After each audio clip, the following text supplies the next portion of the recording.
traição. Tudo é possível. Foi 3 mulheres e 2 carros.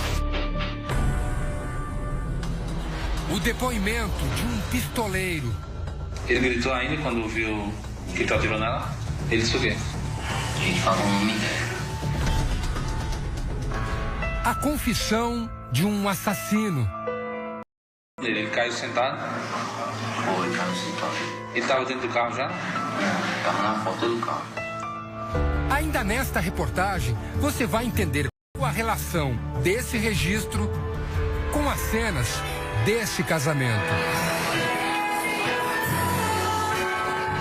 Essas são imagens exclusivas da festa de casamento de Neucivan Marques e Fabiana Queiroz. A noiva canta e se declara ao companheiro diante dos quase 250 convidados.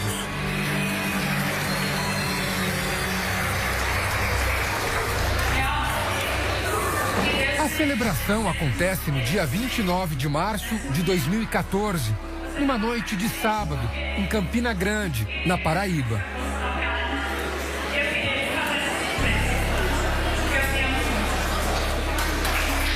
Quando o noivo, Neucivan, pega o microfone e começa a fazer a sua declaração, é possível ouvir o barulho de 5 tiros.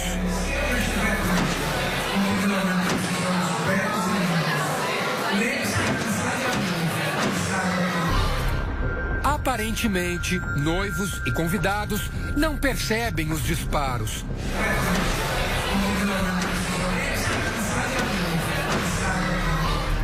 E o momento especial dos recém-casados continua normalmente.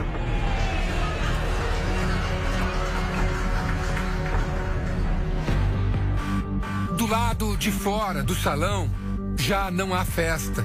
O clima é fúnebre. 2 pessoas acabam de ser assassinadas.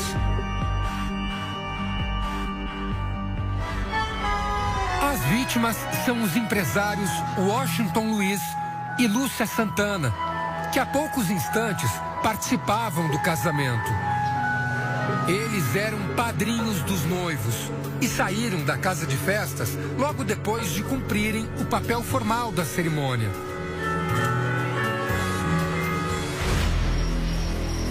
Esse homem, que não quer se identificar, é a principal testemunha do crime. Ele trabalha como vigilante na rua da casa de festas e presenciou o duplo homicídio. O indivíduo que atirou, ele estava cobrindo o rosto um pouco e atirou com a cabeça um pouco baixa. O vigia estava próximo ao casal no momento dos tiros e foi atingido por um dos disparos. Aí quando ele fez um gesto e me chamou, e quando eu me aproximei, eu tomei o tiro. Ele ia dar gorjeta para Ele ia dar a gorjeta. O tiro atingiu o peito do vigia e por muito pouco não perfurou o coração. Até hoje, a bala está alojada próxima ao pulmão. Sem dever nada a ninguém, trabalhando e perdendo a vida por problemas dos outros. Os relatos da testemunha e os encontrados no local do crime levaram a delegada do caso a desconfiar de uma execução, não apenas de um assalto. Quando realizamos a perícia no veículo da vítima, nós localizamos uma arma de fogo. Por que aquele casal, então, estaria andando armado? O que estava acontecendo na vida daquele casal que justificasse eles estarem portando uma arma de fogo para se defender? No início da investigação, a polícia descobre que 1 mês antes da morte, Washington havia sido vítima de um ataque quando voltava de uma viagem. A partir desse dia, Washington passou a andar armado e a atitude do empresário assustou a família. Eu lembro que quando eu vi ele com a arma, eu fiquei muito preocupada, porque uma pessoa nunca andou armada, de uma hora para outra. Andar armada é porque alguma coisa tem. Em pouco tempo, a preocupação das filhas se transformou em tristeza. Nem mesmo a tentativa de defesa ao comprar uma arma foi capaz de livrar os pais da morte. Eu sinto falta do meu pai a todo tempo.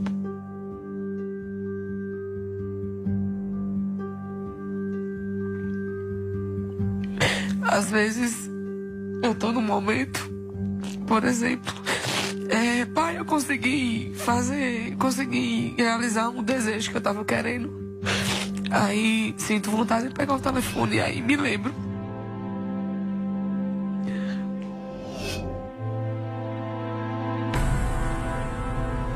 É uma pessoa que eu acho que foi a melhor pessoa para ser minha mãe. Eu acho que não existiria outra pessoa para colocar no lugar dela. Washington e Lúcia estavam juntos há 10 anos. Além da relação conjugal, os dois compartilhavam as vidas profissionais, como sócios de uma faculdade que funcionava neste prédio.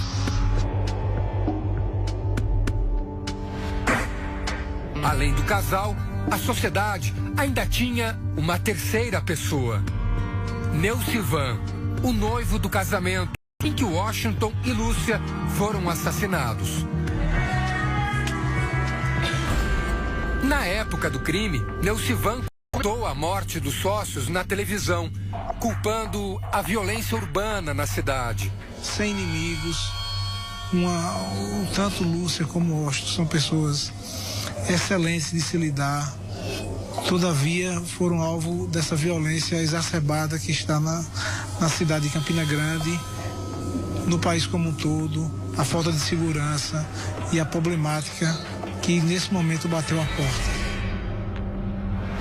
Ele inclusive escreveu em uma rede social que o casal era muito especial. Além de sócios, eram mais que amigos, verdadeiros irmãos. Apesar da aparente amizade, a relação entre o casal e Neucivan estaria abalada, segundo Miriam, uma irmã de Lúcia que também trabalhava na faculdade.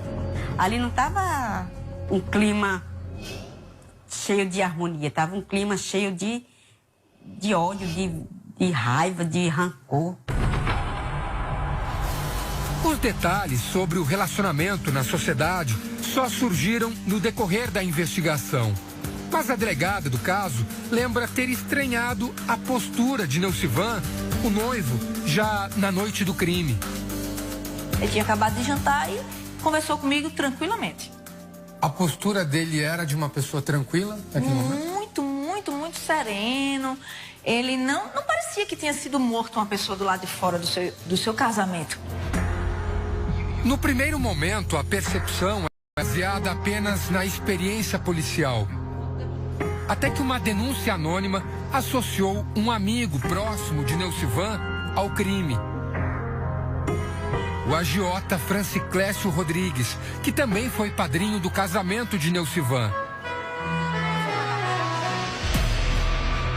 Meses antes do crime, Franciclésio havia vendido um carro a Washington, mas a quantia combinada não foi paga pelo empresário. Os pontos começavam a se juntar.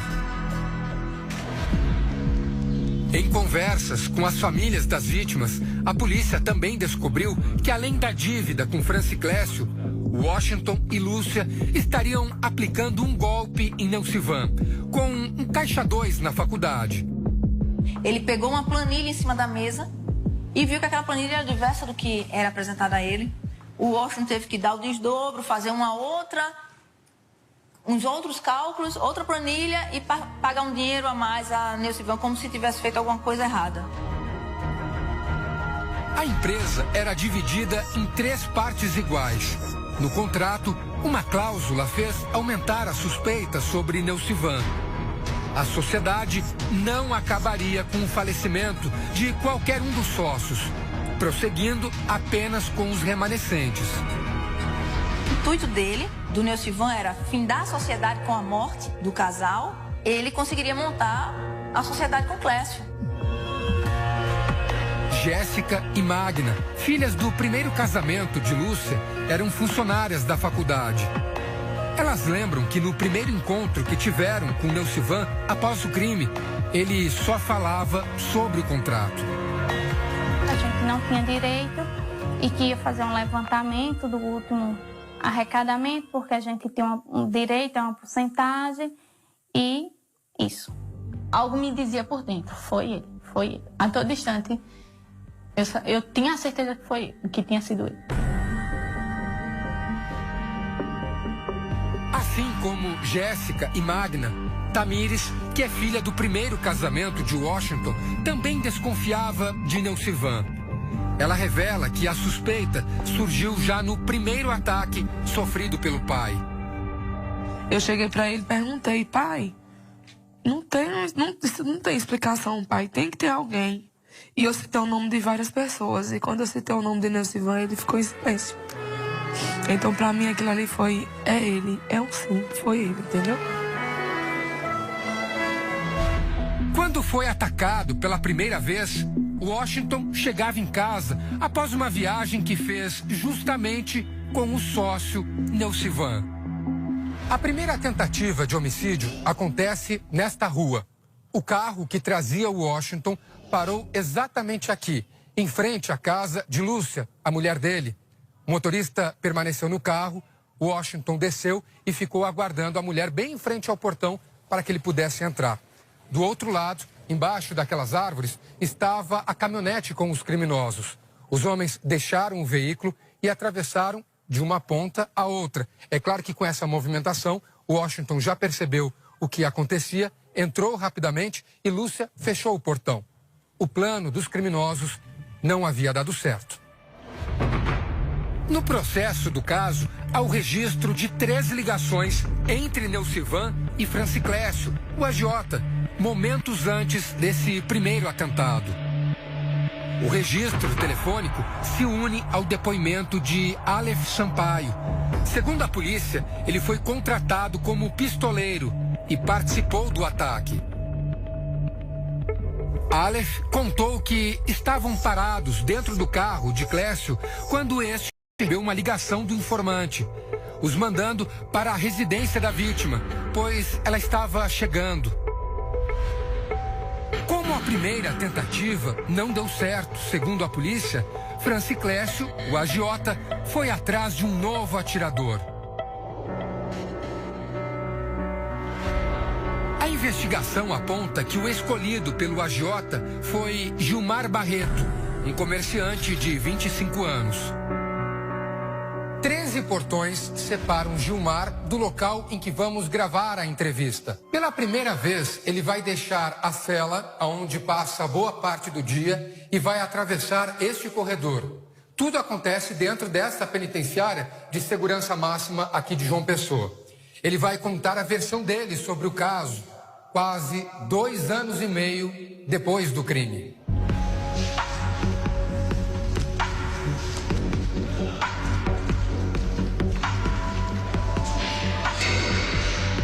De acordo com a polícia, Gilmar não aceitou ser o pistoleiro, mas atuou como intermediário para encontrar alguém que executasse o casal.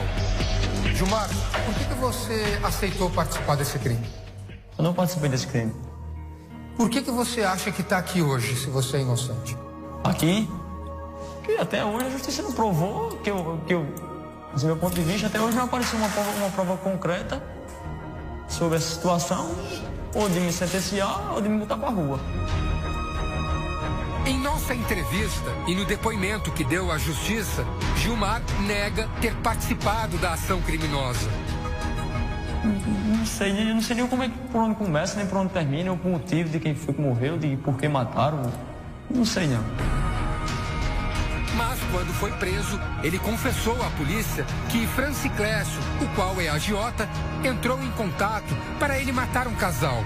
E ele respondeu que não mexia com isso, mas que sabia de uma pessoa que poderia fazer. Esse depoimento aqui do dia 17 de junho, você disse que não tem conhecimento. Não, nem ouvi esse depoimento. Você não sabe o que consta nele? Não. Mas ele tem a sua assinatura. Tem? Tem. Não, eu realmente dei o depoimento na central. Eu disse a você que eu dei o depoimento na central. Só que depoimento, eu escutei, a advogada não estava comigo na hora. E como é que você assinou o documento?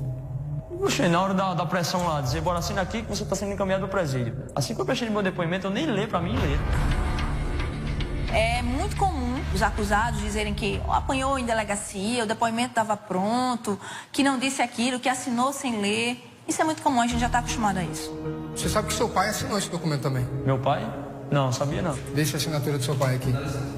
O advogado de Gilmar também é pego de surpresa e levanta para ver a assinatura do pai de seu cliente. Você acha que seu pai foi forçado a assinar isso também? Eu não sei, ele dizia que nem ele me disse que tinha assinado esse papel. Eu não sei se ele foi forçado, se não foi, que eu não sabia.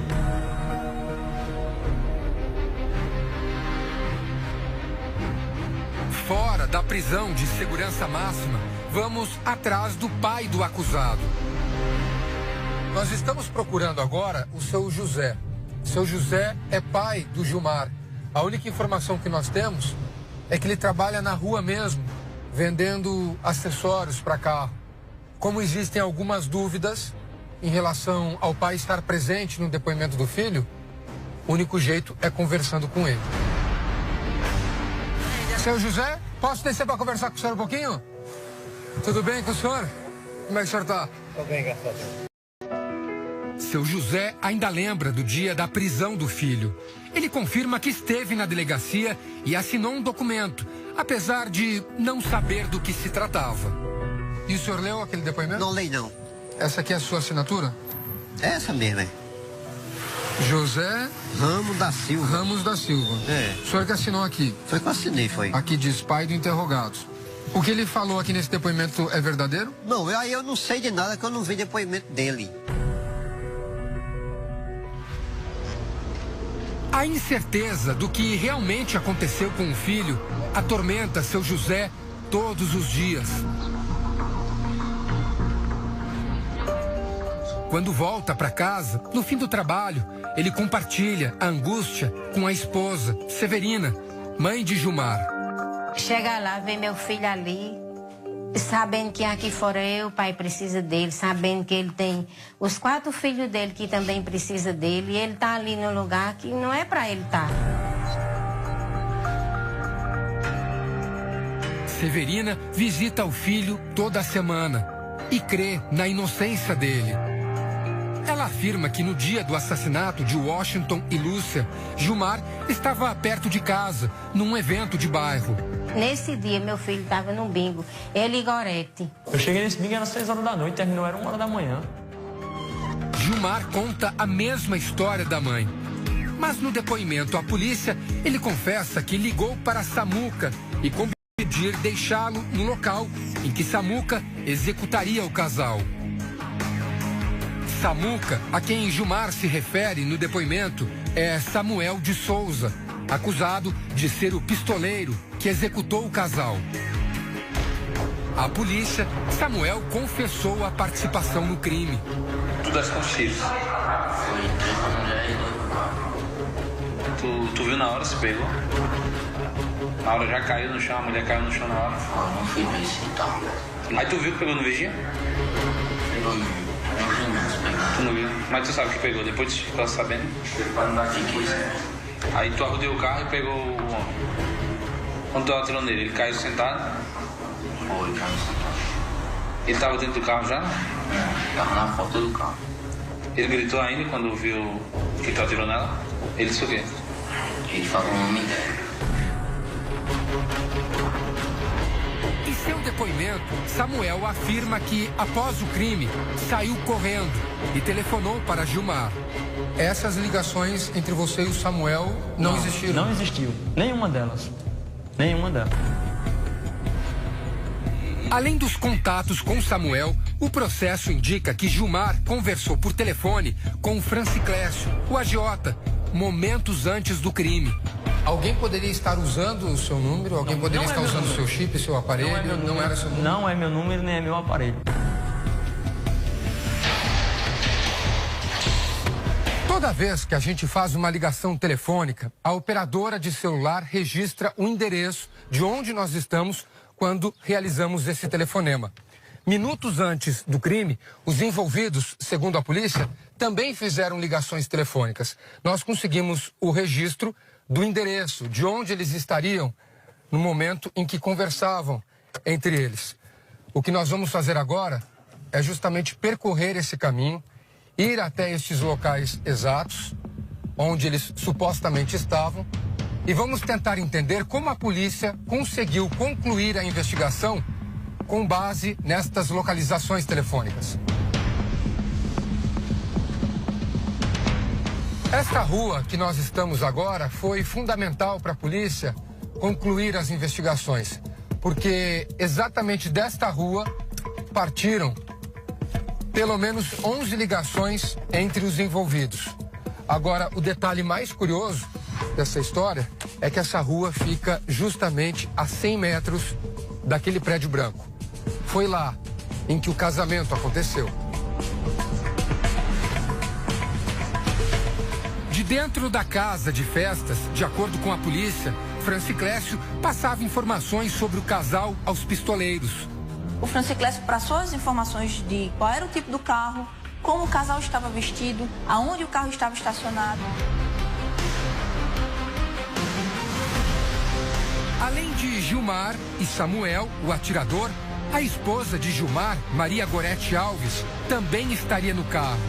Ela confirmou a informação em depoimento à polícia. Para você, ela falou que o depoimento dela foi verdadeiro. Foi verdadeiro. No depoimento dela, ela não fala que estava no bingo no dia do crime. Fala não? Não. Mas ela estava. Mas ela fala que não estava. Ela disse que estava onde? Ela estava com você no carro e vocês foram buscar o Samuel. Você levou o Samuel até um local, que seria o local do crime. Vocês aguardaram ele fazer algo que ela não sabia o que era e depois buscou ele novamente. Não, isso aí não. Isso aconteceu? Não. Por que o depoimento da sua mulher é tão diferente do seu, então? Eu não sei ele responder. Isso eu não sei ele responder. Que nem eu sabia desse depoimento dela. Maria Gorete continua em liberdade. Ela é ré no processo, mas é a única acusada que responde fora da prisão. Gilmar, Samuel, Aleph, Franciclésio e Neucivan seguem presos.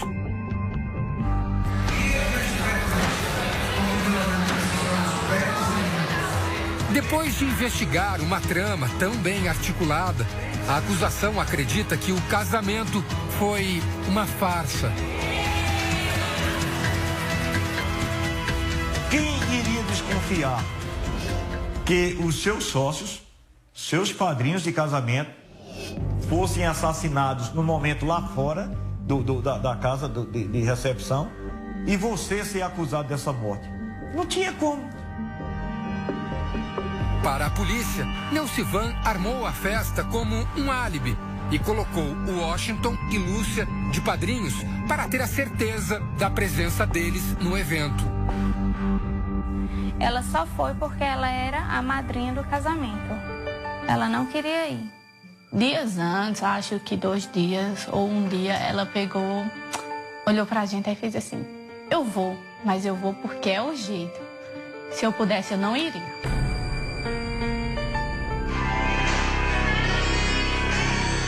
A esposa de Neucivan, Fabiana Queiroz, não aceitou conversar com nossa equipe, pois afirma que ainda está muito abalada. Após a notícia da denúncia contra Neucivan, ela desabafou em uma rede social, pedindo desculpa à família e aos amigos. E escreveu que viu o mundo desabar sobre a cabeça. Dói saber que apenas foi usada. Ela pediu a anulação do casamento, mas aguarda uma resposta da justiça.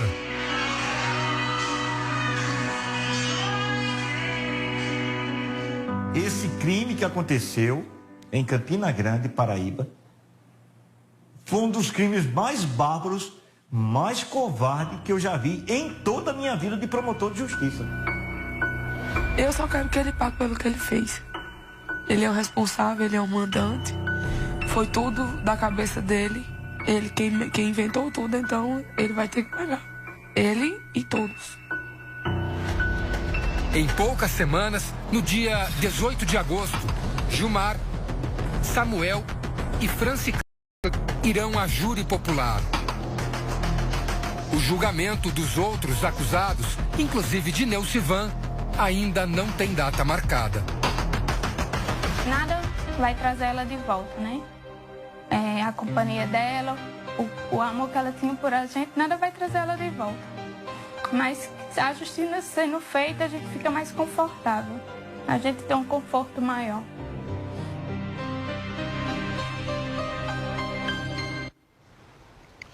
Uma notícia que de João Pessoa. Ele vai contar a versão dele sobre o caso, quase 2 anos e meio depois do crime.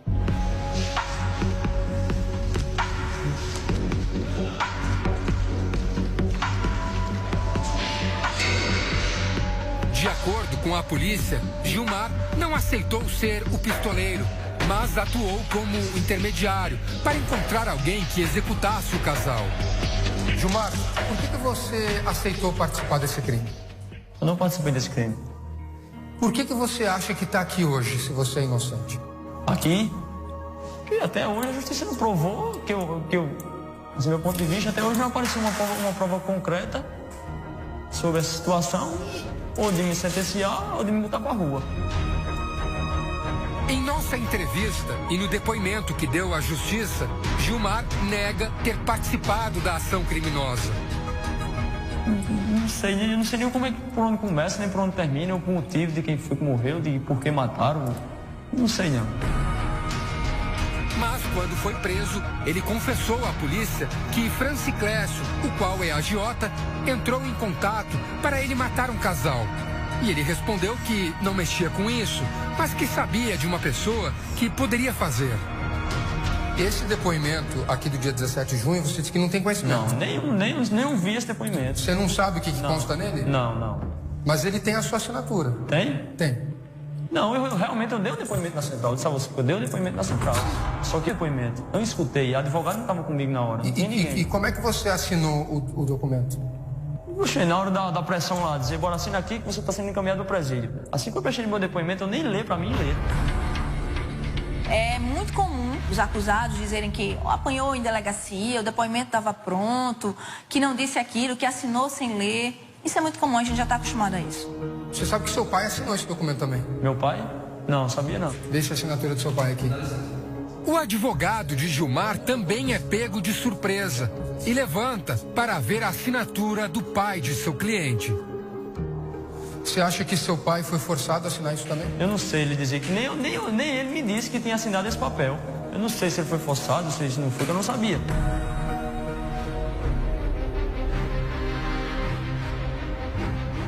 Fora da prisão de segurança máxima, vamos atrás do pai do acusado.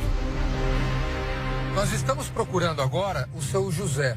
Seu José é pai do Gilmar. A única informação que nós temos é que ele trabalha na rua mesmo, vendendo acessórios para carro. Como existem algumas dúvidas em relação ao pai estar presente no depoimento do filho, o único jeito é conversando com ele. Seu José, posso descer para conversar com o senhor um pouquinho? Tudo bem com o senhor? Como é que o senhor está? Estou bem, graças a Deus. Seu José ainda lembra do dia da prisão do filho. Ele confirma que esteve na delegacia e assinou um documento, apesar de não saber do que se tratava. E o senhor leu aquele depoimento? Não leio, não. Essa aqui é a sua assinatura? Essa mesmo, é. José Ramos da Silva. Ramos da Silva. É. O senhor que assinou aqui? Foi que eu assinei, foi. Aqui diz pai do interrogado. O que ele falou aqui nesse depoimento é verdadeiro? Não, aí eu não sei de nada que eu não vi depoimento dele. A incerteza do que realmente aconteceu com o filho atormenta seu José todos os dias. Quando volta para casa, no fim do trabalho, ele compartilha a angústia com a esposa, Severina, mãe de Gilmar. Chega lá, vê meu filho ali, sabendo que aqui fora o pai precisa dele, sabendo que ele tem os 4 filhos dele que também precisa dele, e ele tá ali no lugar que não é para ele estar. Severina visita o filho toda semana e crê na inocência dele. Ela afirma que no dia do assassinato de Washington e Lula a se juntar. Em conversas com as famílias das vítimas, a polícia também descobriu que, além da dívida com Franciclécio, Washington e Lúcia estariam aplicando um golpe em Neucivan, com um caixa 2 na faculdade. Ele pegou uma planilha em cima da mesa e viu que aquela planilha era diversa do que era apresentada a ele. O Washington teve que dar o desdobro, fazer uns outros cálculos, outra planilha e pagar um dinheiro a mais a Neucivan, como se tivesse feito alguma coisa errada. A empresa era dividida em 3 partes iguais. No contrato, uma cláusula fez aumentar a suspeita sobre Neucivan. A sociedade não acabaria com o falecimento de qualquer um dos sócios, prosseguindo apenas com os remanescentes. O intuito dele, do Neucivan, era findar a sociedade com a morte do casal. Ele conseguiria montar a sociedade com Clécio. Jéssica e Magna, filhas do primeiro casamento de Lúcia, eram funcionárias da faculdade. Elas lembram que no primeiro encontro que tiveram com Neucivan após o crime, ele só falava sobre o contrato. A gente não tinha direito e que ia fazer um levantamento do último arrecadamento, porque a gente tem um direito a uma porcentagem e isso. Algo me dizia por dentro, foi ele, foi ele. A todo instante, eu tinha a certeza que tinha sido ele. Assim como Jéssica e Magna, Tamires, que é filha do primeiro casamento de Washington, também desconfiava de Neucivan. Ela revela que a suspeita surgiu já no primeiro ataque sofrido pelo pai. Eu cheguei pra ele e perguntei: pai, não tem explicação, pai, tem que ter alguém. E eu citei o nome de várias pessoas, e quando eu citei o nome de Neucivan, ele ficou em silêncio. Então, pra mim, aquilo ali é ele, é um sim, foi ele, entendeu? Quando foi atacado pela primeira vez, Washington chegava em casa após uma viagem que fez justamente com o sócio Neucivan. A primeira tentativa de homicídio acontece nesta rua. O carro que trazia o Washington parou exatamente aqui, em frente à casa de Lúcia, a mulher dele. O motorista permaneceu no carro, Washington desceu e ficou aguardando a mulher bem em frente ao portão para que ele pudesse entrar. Do outro lado, embaixo daquelas árvores, estava a caminhonete com os criminosos. Os homens deixaram o veículo e atravessaram de uma ponta à outra. É claro que com essa movimentação, Washington já percebeu o que acontecia, entrou rapidamente e Lúcia fechou o portão. O plano dos criminosos não havia dado certo. No processo do caso, há o registro de 3 ligações entre Neucivan e Franciclécio, o agiota, momentos antes desse primeiro atentado. O registro telefônico se une ao depoimento de Aleph Sampaio. Segundo a polícia, ele foi contratado como pistoleiro e participou do ataque. Aleph contou que estavam parados dentro do carro de Clécio quando este recebeu uma ligação do informante, os mandando para a residência da vítima, pois ela estava chegando. Como a primeira tentativa não deu certo, segundo a polícia, Franciclécio, o agiota, foi atrás de um novo atirador. A investigação aponta que o escolhido pelo agiota foi Gilmar Barreto, um comerciante de 25 anos. 13 portões separam Gilmar do local em que vamos gravar a entrevista. Pela primeira vez, ele vai deixar a cela, onde passa boa parte do dia, e vai atravessar este corredor. Tudo acontece dentro dessa penitenciária de segurança máxima aqui. E um mês antes da morte, Washington havia sido vítima de um ataque quando voltava de uma viagem. A partir desse dia, Washington passou a andar armado e a atitude do empresário assustou a família. Eu lembro que quando eu vi ele com a arma, eu fiquei muito preocupada, porque uma pessoa nunca andou armada, de uma hora para outra andar armada é porque alguma coisa tem. Em pouco tempo, a preocupação das filhas se transformou em tristeza. Nem mesmo a tentativa de defesa ao comprar uma arma foi capaz de livrar os pais da morte.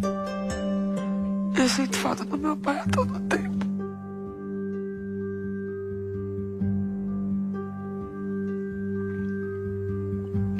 Às vezes, eu tô num momento, por exemplo, pai, eu consegui realizar um desejo que eu tava querendo. Aí sinto vontade de pegar o telefone e aí me lembro.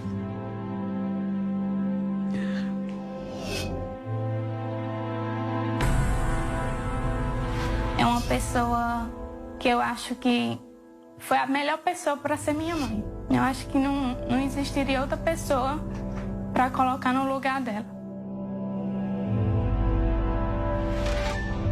Washington e Lúcia estavam juntos há 10 anos. Além da relação conjugal, os dois compartilhavam as vidas profissionais, como sócios de uma faculdade que funcionava neste prédio.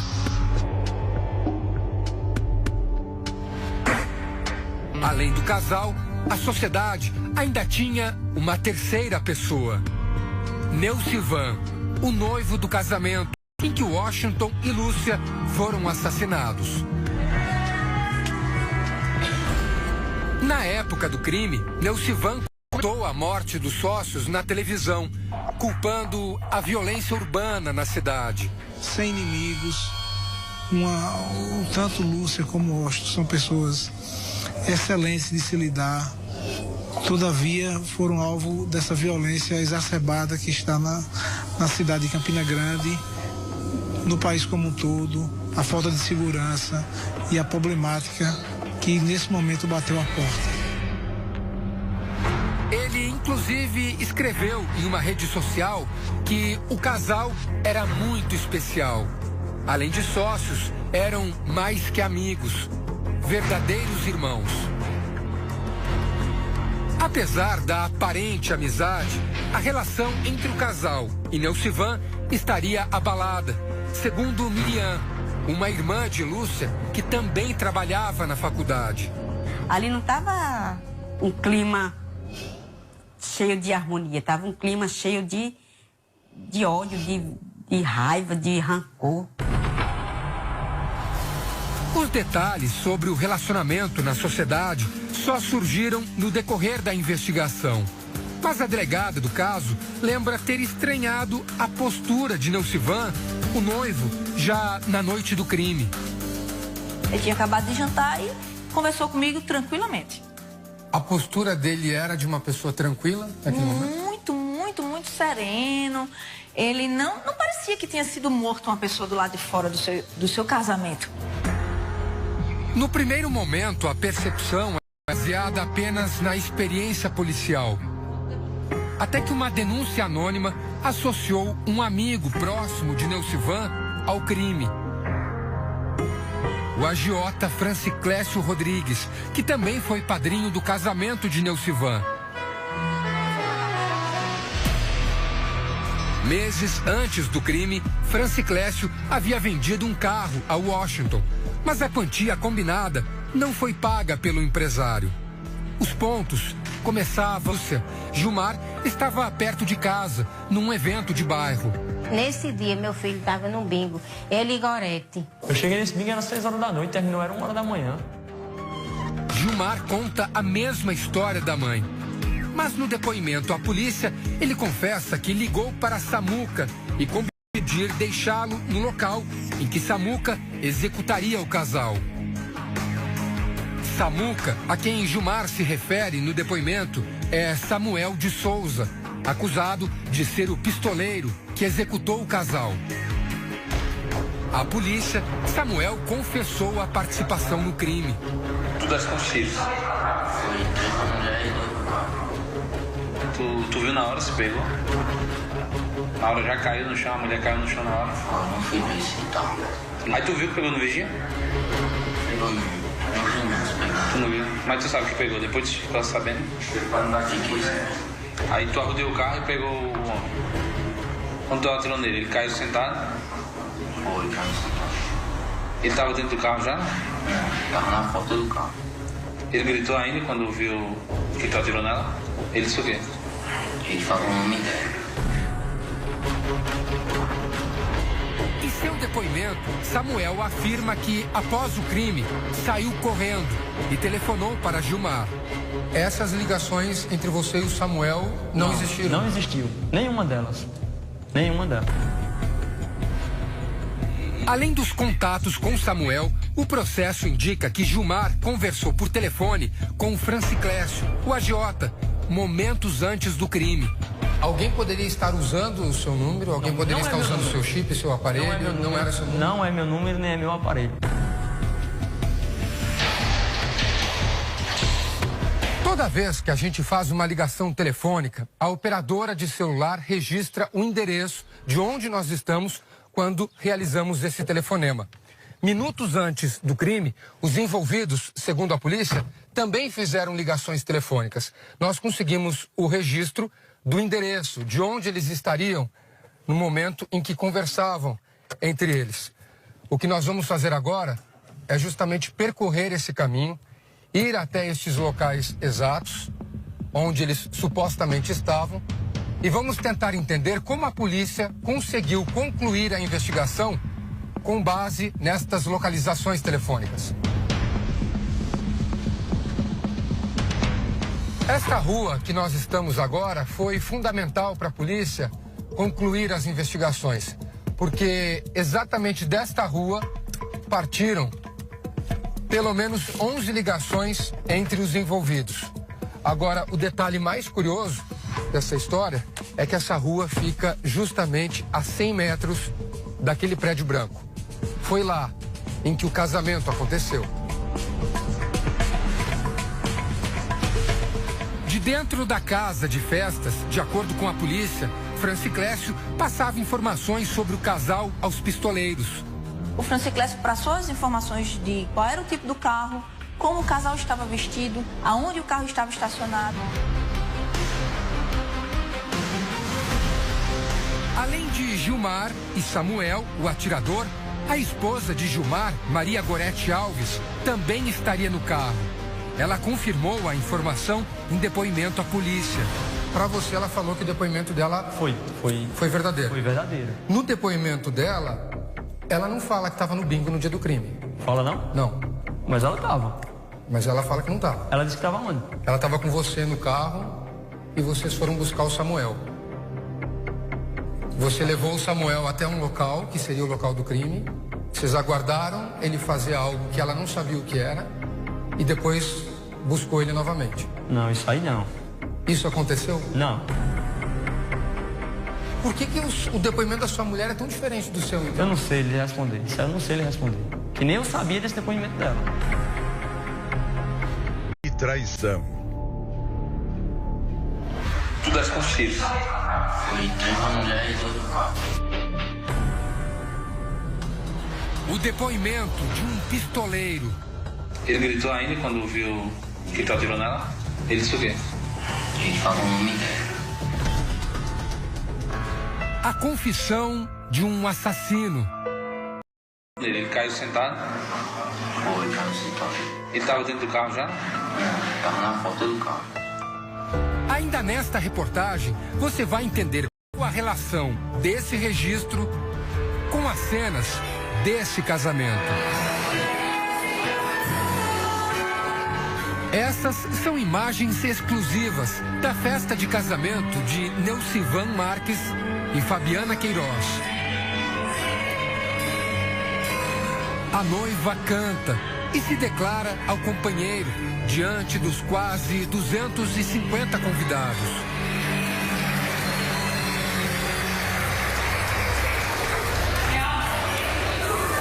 A celebração acontece no dia 29 de março de 2014, numa noite de sábado, em Campina Grande, na Paraíba.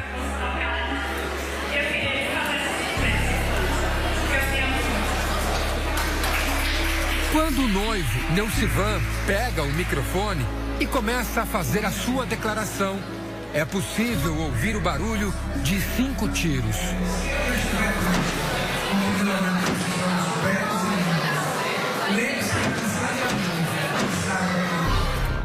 Aparentemente, noivos e convidados não percebem os disparos.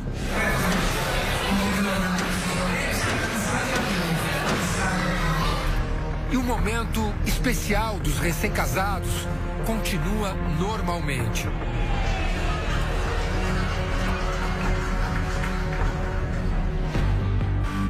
Do lado de fora do salão, já não há festa. O clima é fúnebre. 2 pessoas acabam de ser assassinadas.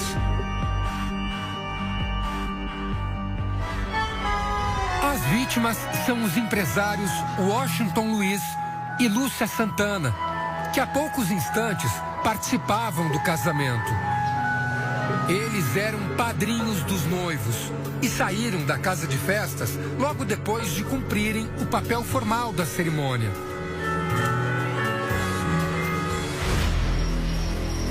Esse homem, que não quer se identificar, é a principal testemunha do crime.